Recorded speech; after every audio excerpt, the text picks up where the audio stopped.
First clarity is important, exactly right? क्योंकि आप अगर आपने अनरिजॉल्व चीजों को छोड़ के आप मूव ऑन कर गए समहाउ, जबरदस्ती से आपने डिवोर्स कर लिया, ब्रेकअप कर लिया, you move on to the next, थोड़े दिन के बाद पता चलता है ये तो वही एक्सपीरियंस दे रहा जो पहला दे रहा था, so then there is no help.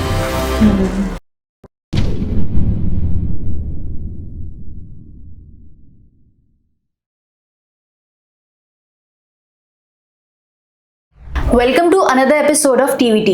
Today we are here with life coach and SS healer Abha Jha. So let's welcome ma'am. Hello ma'am. Hello everyone. Hi Niharika. Thank you for having me here. She has already introduced me as a life coach and Serenity Surrender healer. Today I'm going to talk about what is the basic difference between life coaching and healing, and how we work as a healer or therapist and life coach. And today the focus is going to be on how relationships can be dealt with, or the toxicity or the problems in relationships, the conflicts in relationships can be handled through coaching or healing. That is going to be the topic for today. So ma'am, firstly I would like to know ki how did you start your journey as an author? Okay, as an author, I have been writing since my childhood. Like, you know, writing was innate passion. Like, I did not have to make any effort for writing. So, bachpan se hi, like, I used to write one or the other thing, and appreciation भी मिलती थी school में, लोगों के लिए भी लिख देती थी, स्टूडेंट्स के लिए भी sometimes, you know, कोई क्रिएटिव वर्क होता था तो I would do it. And then when I started getting lot of acknowledgement for my writing, तो एक अंदर से तमन्ना जागने लगी कि सब लोग कहते थे लिखो, कुछ लिखो, you have that depth in your writing, so write down. होते होते फिर हम बड़े हो जाते हैं, जॉब्स में बिजी, हर चीज़ में, लेकिन उस प्रॉपर एक एज यू नो लाइक एक कुछ शेप देना अपनी रचना को या अपनी क्रिएटिविटी को एक ये देना, वो नहीं हो पा रहा था. And actually in 2017 I was able to give some shape to my, you know, the first book which came out, it basically got published in 2023, which was too late though, but that is how officially I became an author. Otherwise, writing has always been my journey, and since then, yes, now I think I'm unstoppable so far as writing and publishing book is concerned. So ma'am, अगर किसी को author बनना है, सो आप क्या suggest करेंगे उसे? अगर नेचुरली अंदर से आता है, it is effortless, you know, trait in somebody, तो डेफिनेटली आपको कोई रोक नहीं सकता है. लेकिन हाँ, हर चीज़ की एक विधा होती है, हर चीज़ की एक लाइक टेक्निक तो होता है. There are certain aspects which you need to learn. So today people have a lot of exposure. आपको इतने workshops होते हैं, इतना कुछ होता है. So if you have that writer within you, if you have that innate capability within you, you can go ahead for the courses which, you know, will train you in becoming a professional writer, जहाँ पे आप चीज़ों को किस तरीके से organise कर सकते हैं, thematically, content wise and otherwise, you know, हर तरीके से. So ma'am, if we talk about relationships, so basically उसमें क्या होता है, एक cycle of toxicity होती है, तो उस पैटर्न को हम कैसे ब्रेक कर सकते हैं? Okay, so toxicity basically होता क्या है कि toxicity, we call it toxic when we have been receiving it, you know, time and again. बार बार वो आता जा रहा है हमें. अगर कोई पैटर्न है, suppose somebody is being cheated in relationship, somebody is getting abandoned in relationship, तो ये बार बार एक रिलेशन आया, उसमें हमने ये एक्सपीरियंस किया, then one moves on to the other relationship, same चीज़ आ रही है. Yeah. So that is, we call it toxic because we are receiving it time and again. और हमारे अंदर वो जहर बनता जाता है, इमोशंस इतने पाइल ऑन हो जाते हैं कि वो हमें ही खा रहे होते हैं, right. So now to get rid of this toxicity, ये टॉक्सिसिटी हमें लगता है कि सामने से आ रहा है, right. Yeah. Somebody is giving us some experience and that is why it is becoming toxic, और वो आदमी toxic है. Basically we have to understand उस pattern को समझने के लिए अपने साथ बैठना पड़ेगा. And we have to identify कि experience क्या आ रहा है बार बार मेरे पास, राइट. सो आप देखोगे कि हर रिलेशनशिप में एक कॉमन पैटर्न होगा, उस कॉमन पैटर्न में कॉमन एक्सपीरियंस होगा जो आपको मिल रहा होगा. As I told you, it could be anything, being deceived, being humiliated, being cheated. So आपको वो पैटर्न पकड़ना पड़ेगा and then you have to understand कि उसके रूट्स आपके अंदर हैं. Yeah. Right? Because any experience which is coming to you from external sources, उसके roots, उसके seed आपके अंदर हैं. Emotions सिर्फ वो आके आपको trigger कर रहे हैं, right? So they are just making you aware कि आपके अंदर हैं, आप इसको address करो. So आपको basically अपने अंदर बैठ के सेल्फ स्टडी करनी पड़ेगी कि what is that which is bothering me, what is the experience I am getting again and again from the different person or different people, and then you will have to get into the roots कि ऐसा क्या है. like if I am deceived every time, तो हर emotion, हर experience एक belief system से आ रहा होता है. तो subconsciously if I have a belief system that I must be deceived or I must be betrayed, वो क्यों होगा, वो उसका रीजन फिर और डीप में जाएगा. Why would anybody want to be deceived? Why would anybody want to be betrayed? ठीक है, तो कोई नहीं चाहेगा. बट अगर आपको ये एक्सपीरियंस बार बार आ रहा है, so there is a thought which needs to be given to this कि ये कहीं आप अंदर से, because universe या फिर जो भी आपको मिल रहा है वो कहाँ से आ रहा है, आपके अंदर से जा रहा है. so whatever you are giving, you are getting it back. so हमें वो पता ही नहीं है, because consciously तो we consider ourselves कि हम तो बहुत अच्छा कर रहे हैं, हम तो रिलेशनशिप में अपना 100% दे रहे हैं, but the other person is not giving to me. So for every experience, within every experience there is a thought process, there is a belief system जिसकी जानकारी हमें नहीं है. Right. So if we sit with ourselves and try to analyze the problem, तो वो हमें कहीं ना कहीं उसका जड़ मिल जाएगा. कि हम क्यों ये चाह रहे होंगे कि कोई हमने कभी कुछ किया है ऐसा किसी और के साथ में भी, जहाँ से हमारे कोई बिलीफ बन गया है, वो बिलीफ ही मेरे अंदर से जा रहा है, एक वाइब्रेशन क्रिएट कर रहा है, एक एनर्जी क्रिएट कर रहा है, जिसकी वजह से I am getting the same from the other. So toxicity के लिए usually what we do is we always fall into a trap of blaming people, right. Blame करते हैं, उससे हम और टॉक्सिसिटी क्रिएट करते हैं, because we make our energies negative, तो और टॉक्सिसिटी क्रिएट होगी. तो टॉक्सिक सामने वाला आदमी नहीं है, टॉक्सिसिटी ऑलरेडी मेरे अंदर है, which is in the form of negative belief. और वो टॉक्सिसिटी को मुझे रियलाइज करवाने के लिए somebody comes as a relation and मुझे वो एक्सपीरियंस दे के चला जाता है. So any experience you don't get from outside, it is basically the demand from within to experience it. तभी वो experience आपको आ रहा है. So again, the relationship toxicity को समझने के लिए खुद को समझना होगा. Exactly. Right. And ma'am, I would also like to know कि what is the healthiest way to move on from a relationship? See, when you understand, first of all, to understand any relationship, or just correct the dynamics of relationships or just make it healthy, the first thing is to understand my own relationship with myself. आपका खुद का relationship अपने साथ कैसा है? क्या आप अपने आप को वैल्यू करते हैं? क्या अपने आप को प्यार करते हैं? क्या अपने आप को रिस्पेक्ट करते हैं?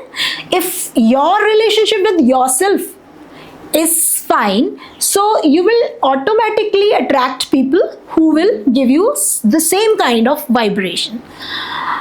But yes, there are relationships where we need to understand, because there are, like we are meant to be with some people or somebody we are in relationship with. हमारा एक ड्यूरेशन भी तय होता है, कब तक हमें रहना है, कब तक नहीं रहना है, और एक्चुअली कुछ प्रॉब्लम रिलेशनशिप में आ रही है जहाँ से हमें लगता है कि ये मेरे ग्रोथ के लिए ठीक नहीं है, ठीक है, so I need to move on from this relationship. So किसी भी रिलेशनशिप में से मूव ऑन करने का सबसे पहला तरीका is like first get your own clarity. जो मैंने इससे पहले बात कही है, if you don't do some self work, if you don't understand what is going wrong in the relationship, ठीक है, उसको जाने बगैर कि मुझे कोई एक्सपीरियंस ये दे रहा है, एक्स ये दे रहा है, वाई ये दे रहा है, ये दे रहा है, व्हाटएवर. सो हम अगर जब तक ब्लेम से हम कोई रिलेशन से मूव ऑन करते हैं, सो हमने अपनी एनर्जीज एड्रेस नहीं की. We did not address the problem और the root of the problem within, right. तो हम कहीं भी मूव ऑन करेंगे, कहीं भी रिलेशनशिप में जाएंगे, we will have the similar experience. Yeah. So the right way to take a decision or move on is to first get the clarity. And the clarity लेने के लिए कई बार आप सक्षम नहीं हैं. Like you are not in a position, because that is where the role of therapists and coaches come. So you're not in a position to take the clarity.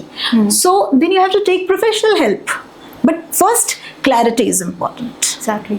Right, क्योंकि आप अगर आपने अनरिजॉल्व चीज़ों को छोड़ के आप मूव ऑन कर गए समहाउ, ज़बरदस्ती से आपने डिवोर्स कर लिया, ब्रेकअप कर लिया, you move on to the next.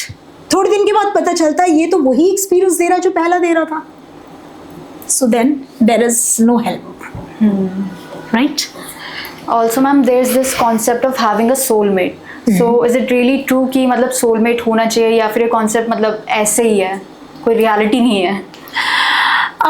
See, soulmate, anybody with whom, because this talk or this conversation will go to little, to spiritual side, right? So, spiritually, soulmate is somebody with whom I vibe the most, right?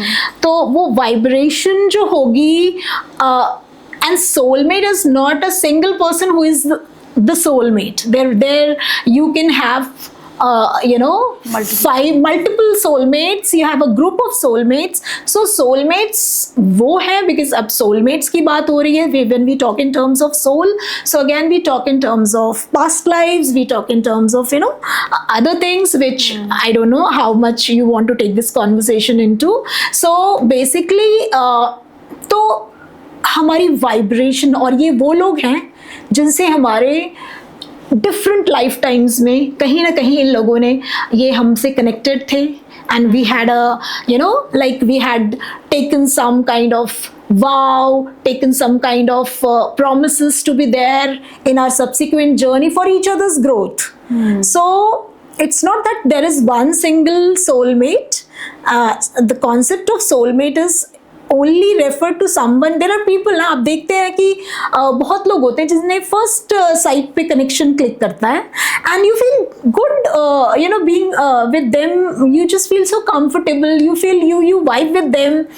तो वो एक नहीं होते, वो बहुत सारे लोग होते हैं. देर आर पीपल विद आपको इनके साथ भी अच्छा लग रहा है, इनके साथ भी अच्छा इनके साथ भी अच्छा लग रहा है. तो सोलमेट का concept is not like one soulmate होता है, ऐसा कुछ नहीं है. हाँ, जब आप पार्टनर के साथ वाइब अच्छा कर रहे हैं और एक कनेक्शन फील कर रहे हैं, वो भी आपका सोलमेट है. Your soulmate can be your friend, your soulmate can be your even irrespective of male or female, so anybody could be your soulmate. So ma'am, usually what happens कि starting में ये चीजें होती है, जैसे अभी आपने वाइब की बात करी, वो चीजें मैच होनी चाहिए, बट इवेंचुअली क्या होता है, वो सारी चीजें खत्म हो जाती है, सो वो नहीं रह पाता.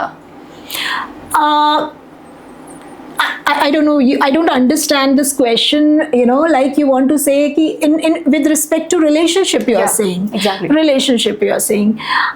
See, हमें soulmate पे इतना जोर क्यों देना है और soulmate की concept को इतना glorify क्यों करना है, right?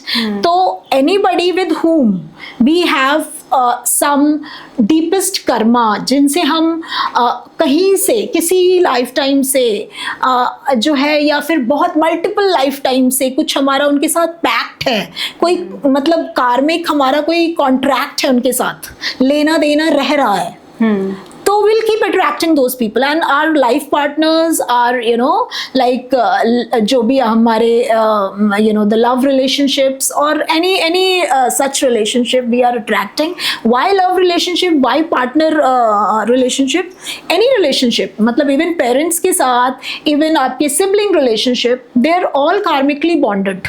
तो they are with you because you have some karmic contract with them. Right, so लेना देना आपका है उनके साथ. तभी यहाँ पे जब हम लिव कर रहे हैं करंट लाइफ में, so there would be like you know, उनके साथ बहुत प्यार भी होगा, उनके साथ उतनी लड़ाई भी होगी, नोक झोंक भी होगा, मिसअंडरस्टैंडिंग भी होगी. Why? Because so that we will live certain experiences which we have chosen to live at the soul level. हमने ऑलरेडी वो सारी चीज़ें चूज़ की हैं. सो पहले तो हमें वाइब्स इतनी मिलती लगेंगी कि ओ यू आर माई सोलमेट, और it seems like you no soulmate लगेगा. कोई भी हो सकता है, ब्रदर सिस्टर को, यू नो, उनके साथ आपको सोलमेट वाली फीलिंग आए कि this person is the one, right. But yes of course, but ये लोग वो भी लोग हैं जो, ऐसा नहीं कि इनके साथ आपकी लड़ाइयाँ नहीं होंगी. Right? These are the people who are connected with you since the time immemorial. Yeah. But connection doesn't mean कि उनके थ्रू connection, जहाँ पे connection है वहीं पे emotions हैं, वहीं पे experiences हैं. Exactly. कोई stranger के साथ हमारे कोई emotions नहीं आते, कोई stranger के साथ हमें कुछ लेना देना नहीं है. तो कनेक्शन तो है ही वहाँ पे जहाँ पे we are meant to experience something. और वो सिर्फ हमेशा अच्छी अच्छी चीजें कैसे एक्सपीरियंस कर सकते हैं हमेशा. Life is about you know facing duality, good and bad, right. So darkness और light, everything is going to be there. So soulmate है इसलिए कोई प्रॉब्लम नहीं आएगी. पहले सोलमेट करके प्यार हुआ और उसके बाद जो है शादी नहीं चल रही या फिर रिलेशनशिप नहीं चल रहा, तो इट्स लाइक कि ओ मेरा सोलमेट का कॉन्सेप्ट खराब हो गया. Like, you know, I was living in you know, delusion. So it's not that. Yeah. कि एक तो ना हम लोग आजकल कुछ जार्गनाइज टर्म को लेके और इतना ग्लोरीफाई करना शुरू हो गया है ना कि oh he is my soulmate, he is my this, he is my that, और फिर हम उसी में अटक के ना हम एक ऐसे पिक्चर क्रिएट कर देते हैं कि लाइफ हमें ऐसे लगता है कि सिर्फ यही ऐसी ही होनी चाहिए, फिल्मों जैसी. The real life is not like that. So ma'am, also हम अपनी सेल्फ वर्थ को कैसे एक्नॉलेज कर सकते हैं, like without any external validation?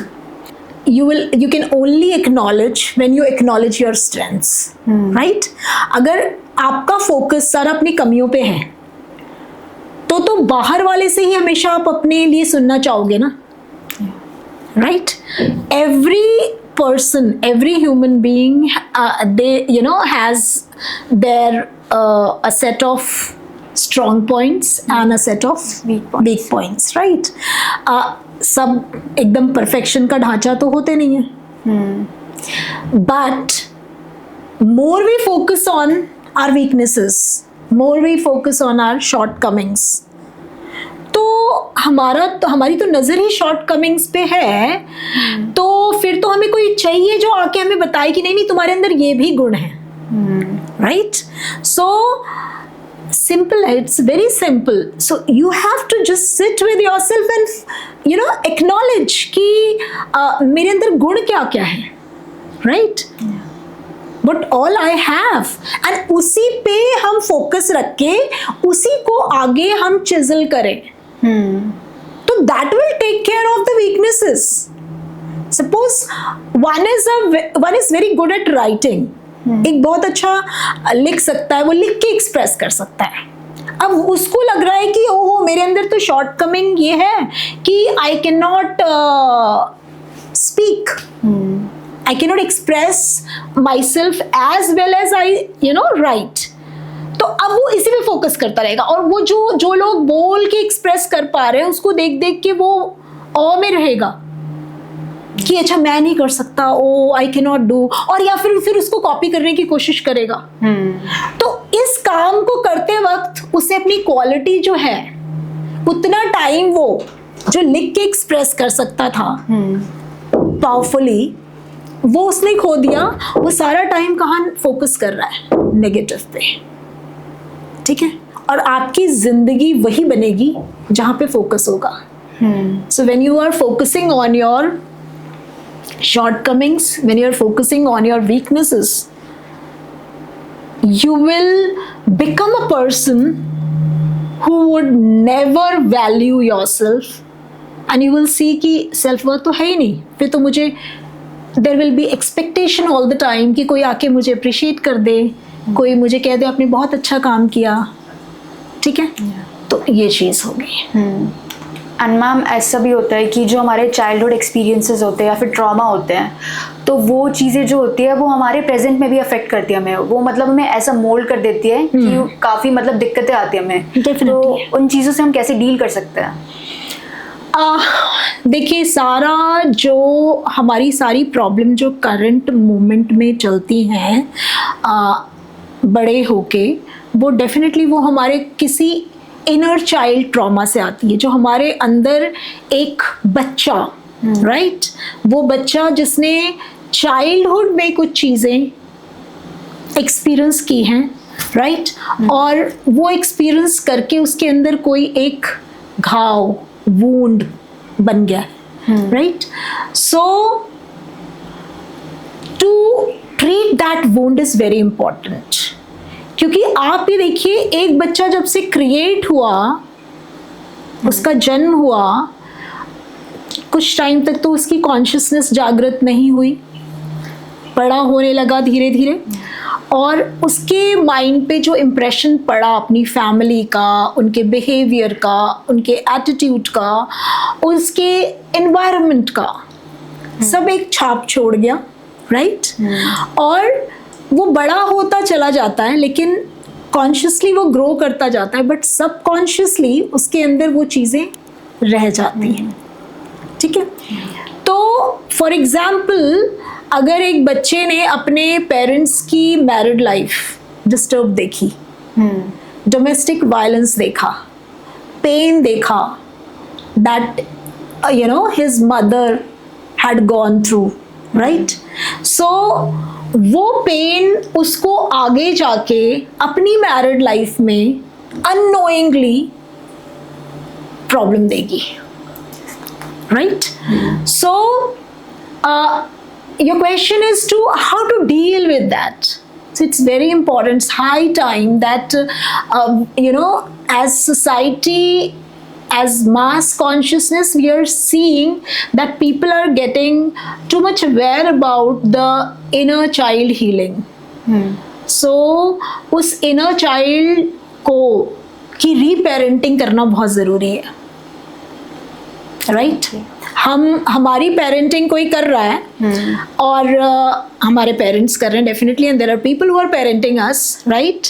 हम वो बच्चा जो छोटा वूंड लेके चला, बड़ा हो गया, उसने शादी भी कर ली, उसके बच्चे भी हो गए, वो भी पेरेंट बन गया, लेकिन वो जो छोटा बच्चा उसके अंदर है, उसने जो उन परिस्थितियों से एक अंडरस्टैंडिंग और डिस्टॉर्टेड अंडरस्टैंडिंग ली, उसको हम ठीक अगर नहीं करते हैं तो वो अंडरस्टैंडिंग से जो बिलीव्स बने हैं वो उसकी लाइफ खराब करेंगे। Now how to do, again इसमें ही प्रोफेशनल्स का रोल आता है, like healers are going to, therapists are going to help you come out of this.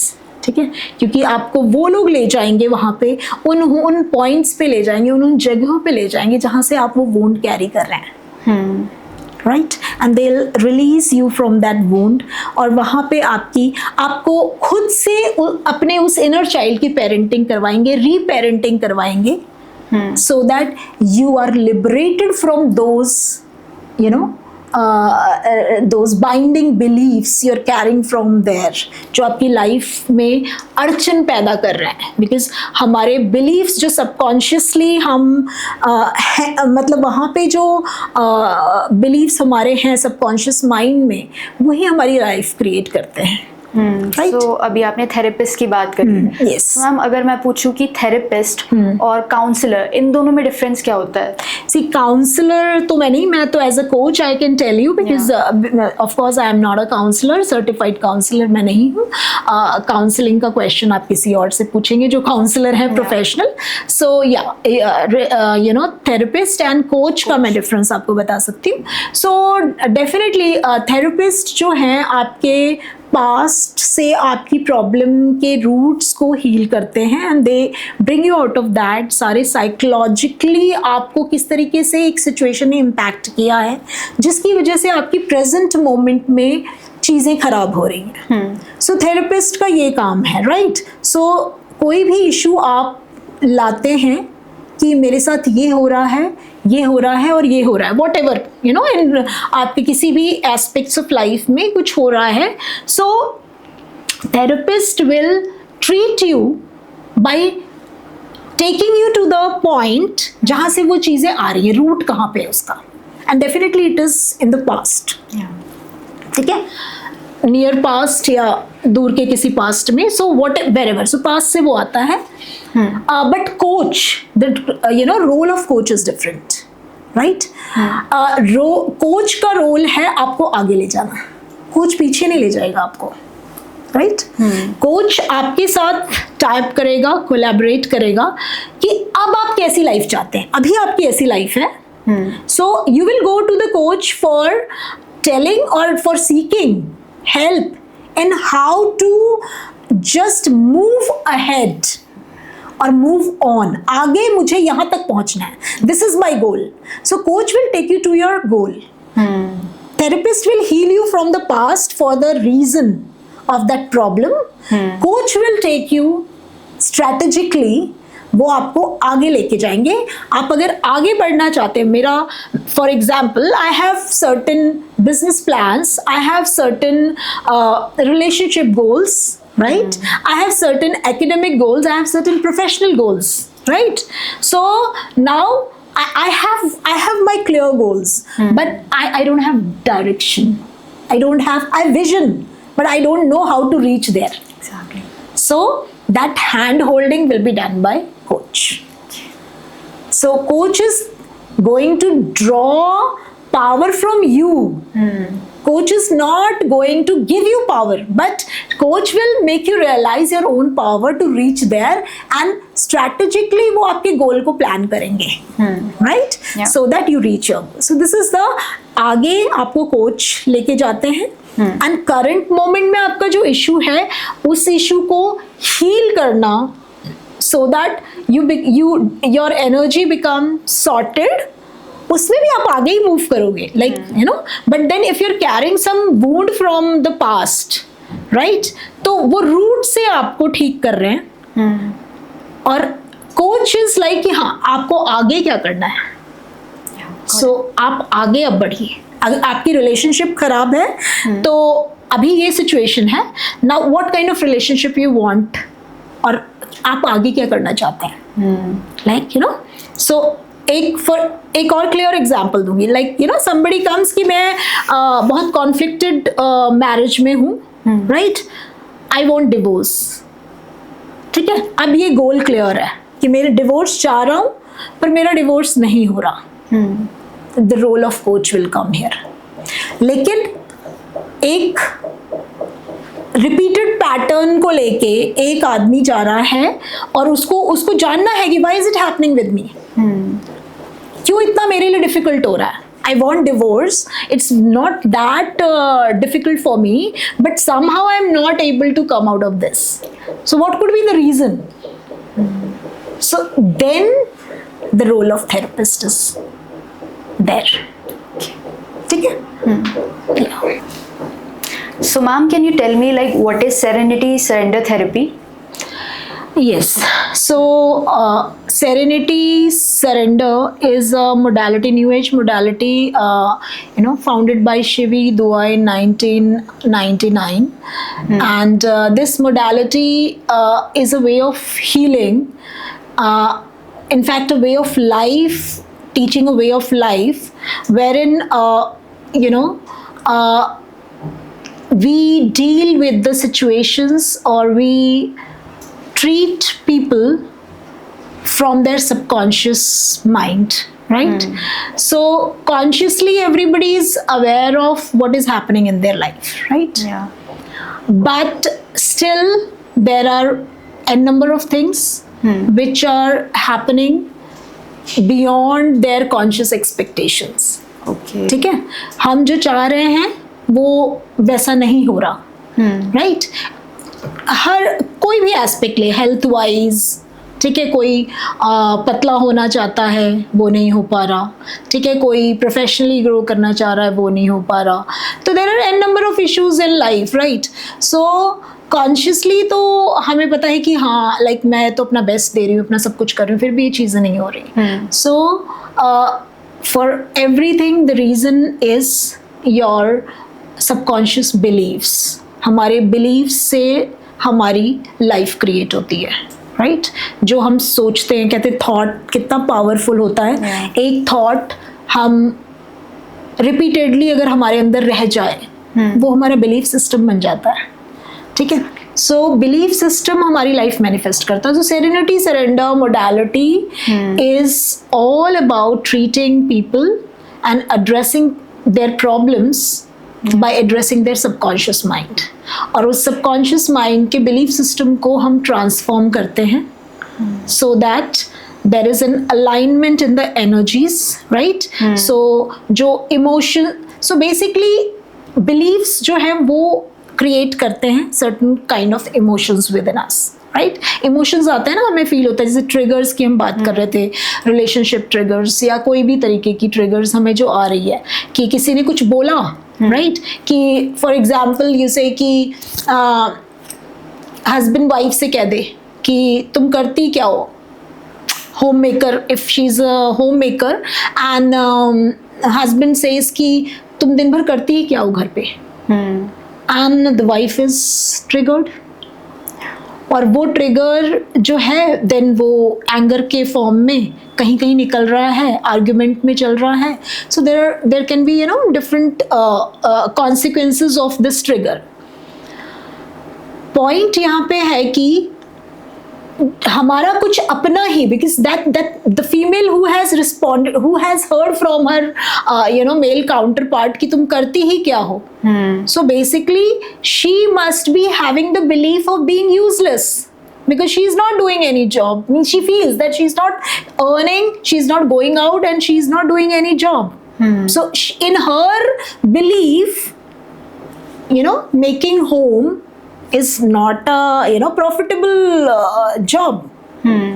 So that is why she had to hear that from her husband. Yeah. So that is how the life is. Every time you are experiencing what you have within you. So this is the modality where we just try to find out कि अगर ये experience हो रहा है तो ये experience का root कौन सा belief है, and we transform that belief through a technique जो specific to serenity surrender है. That technique is like totally unique.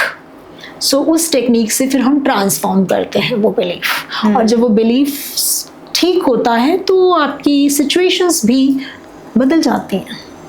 जैसे कि अगर मैम कोई भी हमारा बिलीफ हो या फिर कोई भी प्री कंसीव नोशन हो, तो उसे हम कैसे चेंज कर सकते हैं? जैसे कि हमने मन में बात कोई बिठा ली है, तो वो हम आगे भी जाके हमें काफी अफेक्ट करती है, हम चेंज ही नहीं कर पाते चाहकर भी. Right. So that is why I tell you ना कि ये तो फिर प्रोफेशनल चीजें हैं ना, कि आपको प्रोफेशनल की हेल्प लेनी पड़ेगी या तो उस चीज को सीखना पड़ेगा, तो हम वो तरीका सिखाते भी हैं, Yeah. Right. So this is not like like a minutes job कि हम आपको बता दें और आप इस चीज़ को, हाँ, बट वैसे जैसे मैंने बोला कि मतलब अपने आप से सेल्फ कनेक्शन स्टैब्लिश करके और फिर आप अपने तह में जाएं, अपने अंदर जाएं कि अगर मैं ये सोचती हूँ तो कहाँ से ये सोच आ रही है, where does it come from. इसी लाइफ में देखिए, आपके पेरेंट ने कभी कुछ कह दिया, वो आपकी सोच बन गई. आपकी मॉम ने कुछ कह दिया, वो आपकी सोच बन गई. सो अगर आप बैठ के अपने अंदर अध्ययन करेंगे तो दैट इज हाउ लाइक अगर प्रोफेशनली आप नहीं जाते हैं तो that is how everybody should do, spend time with themselves and go to their own like belief system कि क्या चीज़ हम होल्ड किए हुए हैं Yeah. और वो कहाँ से आ रही है. तो आप इतना ही समझ लेंगे तो वो आपके अंदर ट्रांसफॉर्मेशन के रास्ते खोल देगी. The moment you understand where is it coming from, that means you have become aware. आप अवेयर जैसे ही हुए, वो बिलीफ ट्रांसफॉर्म हो गया आपके अंदर.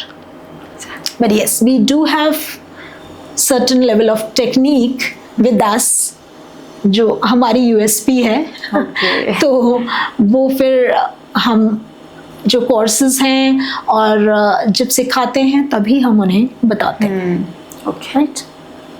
सो मैम, आज की जनरेशन को, आज की यूथ को आप कोई मैसेज देना चाहेंगे?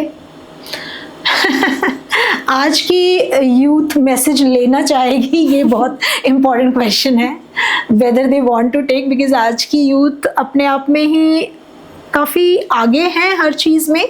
लेकिन यस, कई बार लगता है कि वो बहुत सारी चीज़ों में भटकी हुई भी है.